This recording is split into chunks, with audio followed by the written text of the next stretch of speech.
I feel nauseous, believe me. Never had a lot of shit come easy. Had to work hard, struggle just to be me. Had to rise up just so they could see me. Did what I had to do just to feed me, and what was left over I put towards my dreaming. But the only thing in life that has meaning are the things you gotta work for, believe me. Take into your hands a plan, your own hands can land your own brand. And damn, I feel like no one takes accountability. They want the credibility, convincingly unwilling to put in the hours it takes to get some power. Don't be f***ing sour, take a cold shower. Scream until you're louder, work until you're prouder. And f*** all the doubters, they're just your downers. I swear to God they all let me down. I always fought just to wear the crown. I'm off at these fucking clowns who were all taught they deserve an ounce. It's only worth it if you work for it. It's only worth it if you work for it. I won't stop till they hear me now. I won't stop till I wear the crown.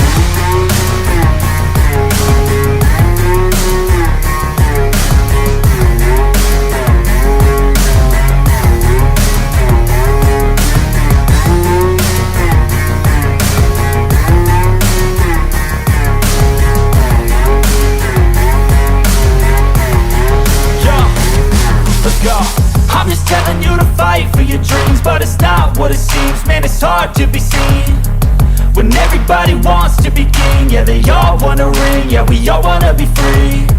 So show me what you got, what you bring, how you fight in the ring, how you take a fucking swing.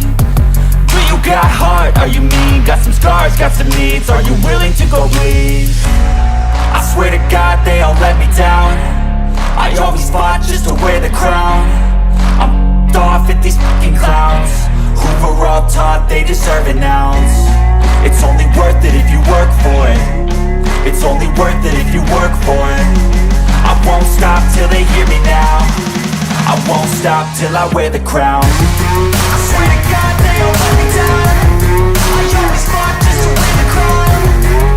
I'm off at these fucking clowns who were all taught they deserve an ounce. It's only worth it if you work for it.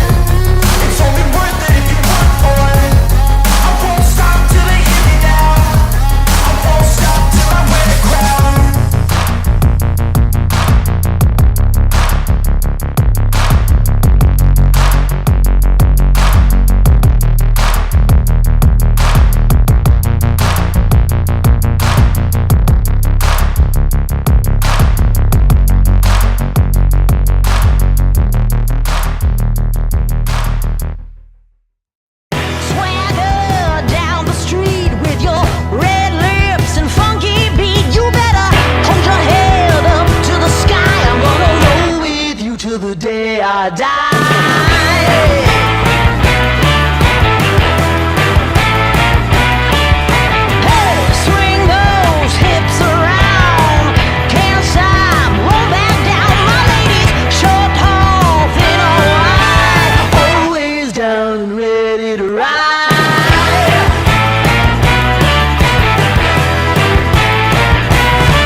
Welcome back to the channel, guys. My name is Gene. You guys are watching Lubed for April the 13th, 2024. This is episode 65 of season 3. We got ourselves a Wild West showdown going on in about 58 minutes from now. So I'm tuning in. Basically, this is kind of almost like a pregame show, if you will. So much is in stake tonight for this game as the Edmonton Oilers will take on the Vancouver Canucks and potentially have the Pacific Division at stake, which is huge. Now, the Oilers did play the Yotes yesterday. Didn't do so well. They did lose in overtime, only getting the 1 loser point. If they would have got the 2 loser point and then defeat the Canucks tonight, they would have got the Pacific Division. Now, I don't know exactly what's what with that. I'm going to have to obviously tune into the broadcast. If the Oilers win tonight, what is the outcome? Do they win the Pacific? I don't know. But it's going to be a good one. I was thinking I had this date circle on the calendar for a couple months now, so I am absolutely pumped for this one. Of course, as you guys know, the Canucks have beat us 3 times so far this year. This is the 4th and final meeting, and such an important one. The first 3 times they beat us is when the Oilers were in, I don't know what they were doing, but this was the October, November when a lot of bad stuff unfolded, and the Edmonton Oilers were a very poor hockey team. And it led to me believing that they wouldn't even make the playoffs, let alone chasing a Pacific Division title here in April, which is mind-blowing, man. So we're going to talk about the Oilers and Yotes. McDavid is still scheduled to be out tonight. So is Thatcher Demko. So both teams are definitely missing key players. We're going to do another poll, and we're going to take a look at the standings. And it is now official. The teams that are in or have been in, like I said, for a few weeks now, and I told you guys, I don't think St. Louis was going to make it. It is official. There is 8 Western Conference teams officially locked up, and now they're just jockeying for position. So we'll go over that, and then we're going to talk about this huge game against the Canucks. I'm also going to go over the lines.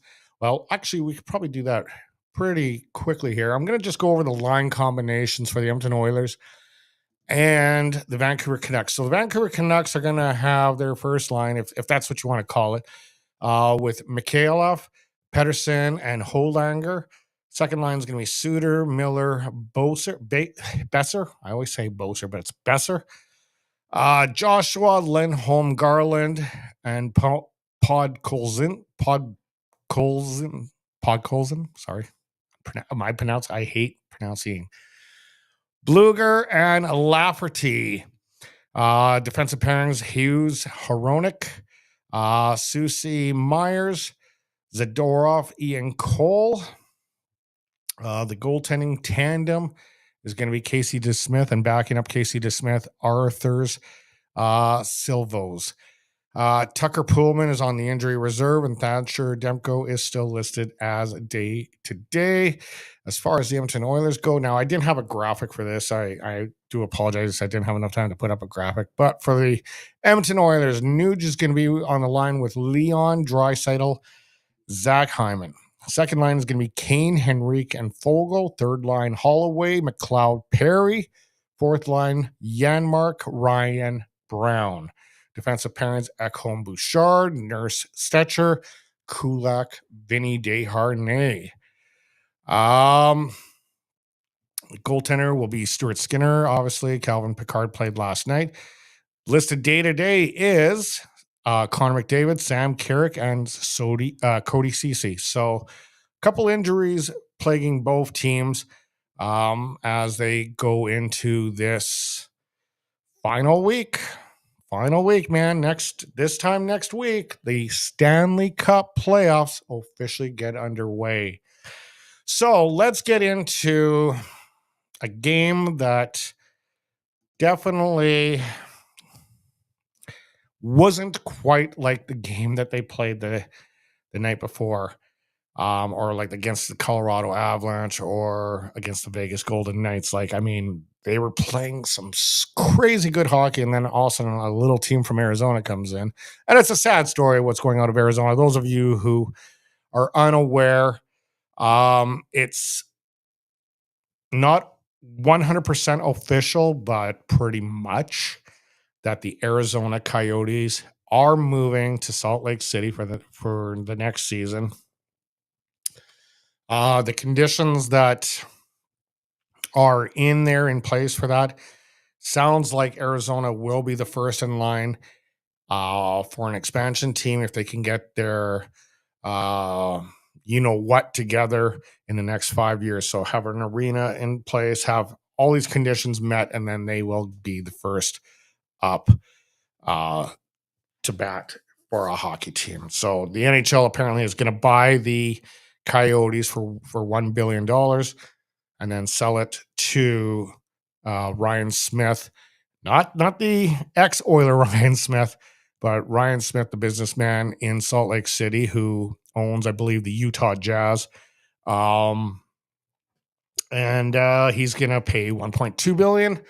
That 200 million extra is going to get distributed to all the owners around the league. So it'll be an even share. So anyway, let's get into last night's game against the Arizona Coyotes. Again, it wasn't a very good game. They definitely missed the ball on this one as they end up losing to the Coyotes.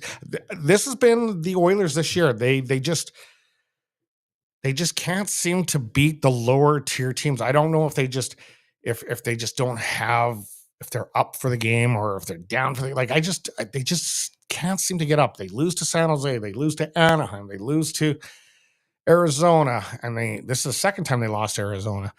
And they didn't even have Nick Bukestad in the lineup, and they still lose to Arizona. But Arizona is also, I think, they know what's going on. They're kind of want to go out on a good note for their fan base because they do have a very loyal fan base. It's just,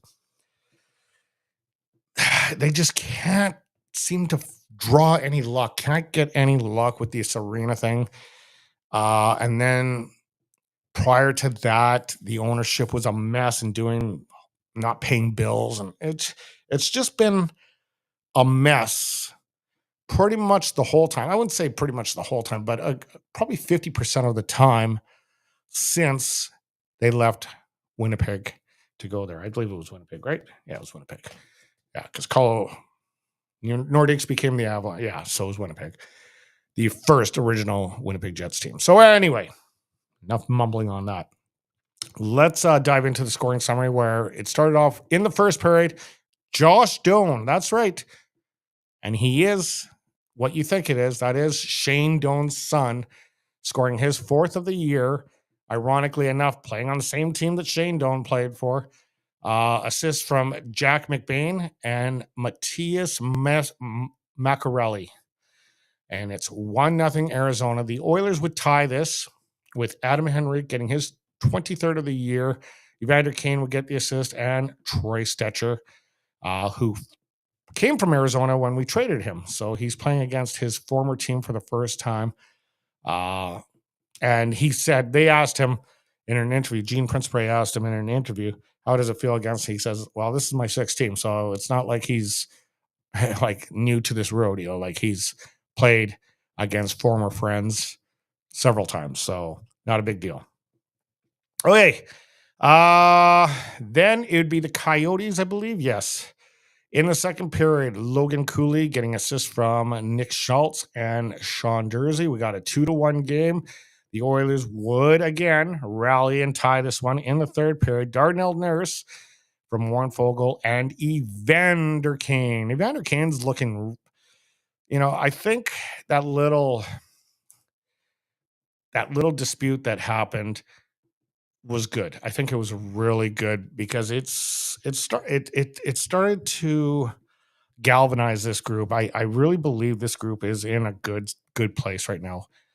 And the cup is not an easy thing to win. I'm not saying they're going to win a cup, but I think This is their best year, best chance to. If they don't win it this year, I don't think they're going to have as good of a chance. They got great coaching. The team just seems to play very united and they're a tight group. So we'll see what happens. Anyway, I'm getting off topic. In overtime, it would be Matthias Macarelli, his 15th, from Michael Kesselring and Josh Doan. Yes, that's right. Shane Doan's son ends the night for the Edmonton Oilers in a 3-2 victory. Good for the Coyotes, you know. That's why I kind of made the thumbnail kind of leaning towards the Coyotes because it is an unfortunate situation that they are in. Let's go over some of the statistical information. As the shots on goal were 40-28 for the Edmonton Oilers. Hits 37-19 for the Oilers. So the Oilers were playing. It's not like they weren't playing, but they just couldn't. One thing I could honestly say, the one takeaway I had of the game is Arizona was really closing down their space quite a bit. Face-off win percentage. Oilers absolutely dominating this one and absolutely crushing it. 65.5%. Huge.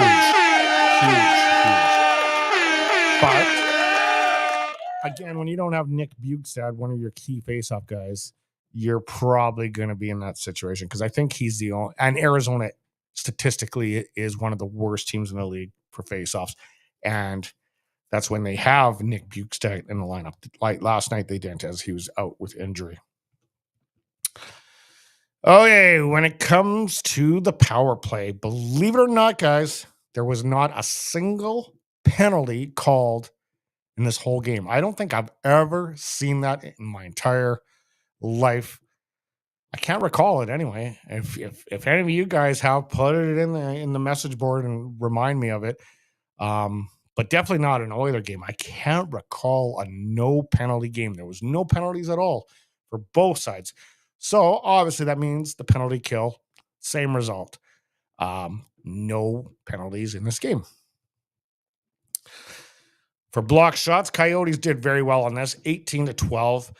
But, you know, I started really thinking about this block shot stat. And when I've been hard on the Oilers for always losing this area. But a reason why Oilers are always losing this area is because they're peppering more shots in most cases. So if you're peppering more shots, you're going to obviously the opponent is going to block more shots. So sometimes I think I've been a little hard on them for this statistic. Because yeah, I got to figure out what the ratio is compared from team to team. And that will give you kind of an accurate measurement of how they are doing with the block shots.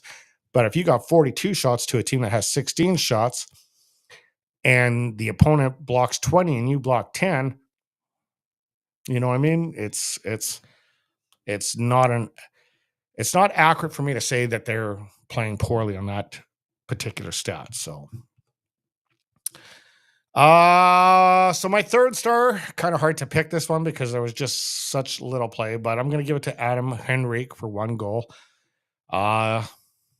Second star is going to Darnell Nurse. He had 1 goal, 3 hits.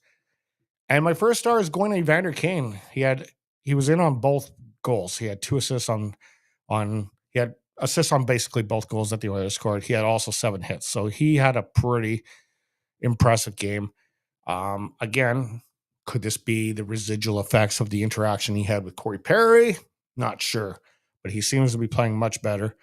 This team looks geared up. This team looks primed and ready, and I can't wait to watch this game in 45 minutes between the Edmonton Oilers and Canucks. Who's going to be chirping who? I was trying to get Sammy aboard for tonight, but unfortunately he's got family obligations and was unable to attend. So I had to kind of change the programming a little bit for this. So next up is Vancouver Canucks, as I aforementioned, in 45 minutes. This is huge, guys. Like this is huge. If the Oilers can actually win the Pacific Division from where they came from, I'm like, because I remember talking to Sammy about this a few months ago, and we both agreed. We both agreed. Not a single chance. Not a single chance that the Edmonton Oilers are going to catch the Vancouver Canucks. And here we are today. They're close. This could happen. So we'll see what happens here. All right, guys. So that takes us to McDavid being still out. Along with McDavid, Thatcher Demko, and that's huge. I think it's actually bigger for Vancouver not having Thatcher Demko because Vancouver has been slipping without him. And I talked to my guys at work. I talked to one of my guys, Blair, and he's a huge Vancouver Canucks fan, and he says that's the reason why Vancouver is losing. No Thatcher Demko, huge, huge, huge. So I think honestly, we still have Leo. We still have a good team, even though we don't have the best player in the world. We still have a good team backing him. Vancouver losing Demko is probably a bigger deal than us losing McDavid, to be honest with you. He's that important to that team. So with that being said, is this a good thing or is it a bad thing? Is it good that he's resting and basically giving up the Art Ross and the Hart Trophy? Well, the Hart Trophy, I don't think he would have caught. I think he was a little too far behind, but I think he could have got the most points if he would have stayed around. Right now, if you ask me, the Hart Trophy, and they should really, really, like the Hart Trophy should go to Sidney Crosby, especially if the Pittsburgh Penguins somehow make the playoffs. It shouldn't necessarily go to the guy that gets the most points. It should go to the guy that has enough heart to drag his team through the mud and get them into the playoffs when it comes to the worst case scenarios. You know, this year, the Edmonton Oilers pulled together. Previous years, McDavid did drag him and deserve the Hart Trophy, but this year, the team actually got together. Sidney Crosby yanked his team into the playoffs. And despite some trades that were probably not really ideal, like getting rid of Jake Gensel, he still managed to put them into a situation. I don't know if they're going to make the playoffs, but put them into a situation where they are potentially fighting for a playoff spot. So it's huge. It's huge. And I know McDavid is the greatest player in the world. Everyone can attest to that. And if you want to dispute it, fine, dispute it, but you're wrong. He is 100% the best hockey player in the world right now. Hands down. I don't care what anyone says. You can say Nate McKinnon. You could say Austin Matthews. You can say McDavid is 100% the best. Excuse me. So that being said, if he's the best player, rest him up. Let's focus on the big prize. I'm totally for it. I do have a poll question regarding that. Okay. And we're going to get right into that pretty quick here as we get into the poll and the standings. Here is the latest. Well, actually, sorry. Again, I'm still waiting. I just clicked on to Sportsnet's websites just prior to going on. I still haven't found anything legit. I don't know if this is happening or not. It seems kind of late for them to not have anything posted. So I'm hoping they are doing their traditional fantasy pool. If any of you guys know that this is confirmed, please send me a link. I would really appreciate it because I definitely want to get you guys in the loop to join this thing and to have our own little private pool. Again, I'm not distributing any prizes, but if you are good enough to be one of the best in Canada, you can win yourself some pretty sick prizes. I know in previous years there was Dodge Ram trucks and cash awards and prizes. So yeah, it's definitely worth the while, but you have to be, like I said, one of the best in Canada, which is not exactly an easy task to do. Okay, let's take a look at the current standings. So as you can see, St. Louis, Minnesota, Seattle, Calgary, Arizona, Anaheim, Chicago, and San Jose are officially 100% eliminated, which means the 8 teams representing the Western Conference will be the Dallas Stars, Winnipeg Jets, Colorado Avalanche, Vancouver Canucks, Edmonton Oilers, Los Angeles Kings, Nashville Predators, and the Vegas Golden Knights. That's 100%. We know that those teams are in the playoffs. They've all clinched their spot. Now the question is, who's going to play who? If Oilers win the Pacific, do we play Vegas Golden Knights? Is that a good pairing? We know that Vegas beat us last year, but the Oilers probably have sweet revenge on their mind and would like to take it to them this year. Oilers are probably better off playing the LA Kings, but the LA Kings probably want some retribution from losing all those times to the Edmonton Oilers, so they might beef up their game a little bit and somehow do something. Both teams are going to have different coaches too, so it's going to be an interesting dynamic. So there you go. That's your current up-to-date standings. The Edmonton Oilers sitting with 102 points right now, and maybe by the end of tonight, 104, and potentially right on the Vancouver Canucks' tail, as they will not surpass them tonight, but they are still one game in hand on the Canucks. Canucks will be at 80 games after tonight. The Oilers will be at 79, which means they have 3 games left. Canucks 2 games left. So a lot could still happen. It obviously won't happen tonight, but a lot could still happen. All right. It takes us to the poll question. And I guess going into the future ones, I'm going to actually give the results of the previous poll. I'm going to add that graphic in. But on this particular poll question, I'm asking you guys, what are your thoughts on McDavid resting and forfeiting the Hart and Art Ross trophies to focus on the big picture? So scan that QR code. If you're uncomfortable doing that, just go directly to my YouTube link and you can place your vote on there. And we'll see what happens and how that goes. Okay, dokie. We're almost wrapping up. I'm getting pumped up for this game. I am getting so pumped up. What game do you say? This game, the Edmonton Oilers versus the Vancouver Canucks. A lot of meat on the bone for this game. This is going to be a doozy. I'm going to get myself, probably order some pizza and have a few bevies. But yeah, this should be a good one, as the Edmonton Oilers lost the first 3 times to Canucks. And if you remember, season opener, a dreaded 8-1 loss in Vancouver. Embarrassing. And they absolutely got spanked in that game. And you think there was a back-to-back situation. You think when Vancouver came to Edmonton to play, you think Edmonton would have won that game very with a good result and not just a 1 or 2 goal result, like a 3 or 4. No, they lost by 1 goal in that second meeting. And then they lost 3 weeks later. So, yeah, we'll see what happens here tonight on this one as they take on the Canucks here. Okay, let's get into the statistical breakdown here. Just gotta load that up. Okay, so going into this game, the Canucks have a record of 48-22-9. The Oilers, very similar record, 48-24-6. So they have that slight little edge in losses. In losses. Vancouver has more overtime wins. The Canucks are on a 1-game losing streak. The Oilers are on a 1-game losing streak. So both are evened up on that thing. Casey DeSmith, again, is going to be playing in net for the Canucks tonight with an 11-9-6 record, 296 goals against average, and an 891 save percentage. So that just goes to show you how bad they're missing Thatcher Demko.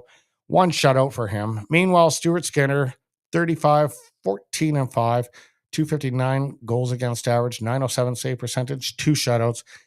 He's been playing much better this year. However, he does have his moments, and a lot of it is defensive breakdown coverage and all that kind of stuff. So I hope that we get the best Skinner tonight. I think we are. I think we're going to get a really good game. I was going to have a get-together over at my place here, but unfortunately, people had family obligations, and I would have liked to have people over. But whatever. Maybe during the playoffs, maybe we will. Very tight stats. Goals. Vancouver's 6th in the league. Edmonton's 4th in the league. Shots on goal. Now, this is a big dynamic. There's a big margin here. Vancouver's 26th in the league for shots on goal. Oilers are 1st in the league. Shots on goal does not necessarily translate into goals, but the Oilers do pepper more shots than Vancouver by quite a margin. And where it is in their shooting percentage, as they're second in the league, and the Oilers are 10th. So, I mean, just because you pepper more shots doesn't necessarily mean you're going to be successful. I would rather have second in the league shooting percentage over shots on goal any day of the week. Goals allowed. Vancouver is sixth in the lead. Oilers are ninth. Vancouver's sixth in the league as well for shots on goal. Tied for 16th for penalty minutes, so they can get a little undisciplined from time to time. And then the penalty kill is 19th in the league. So as long as they can stay out of the box, they should have a good chance against the Oilers. But then again, Oilers power play hasn't been exact. Well, it's actually, I keep complaining about their power play. They're tied for third in the league right now. And I keep pooping on them a little bit because they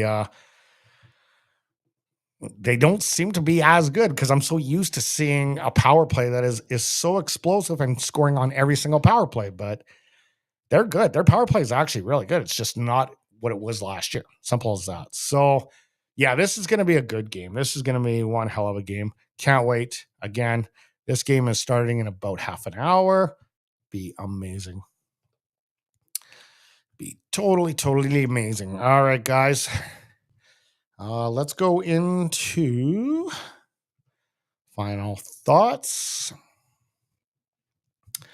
And I'm just going to check in on some of the comments here. No comments tonight from you guys. Again, feel free to make comments, your thoughts.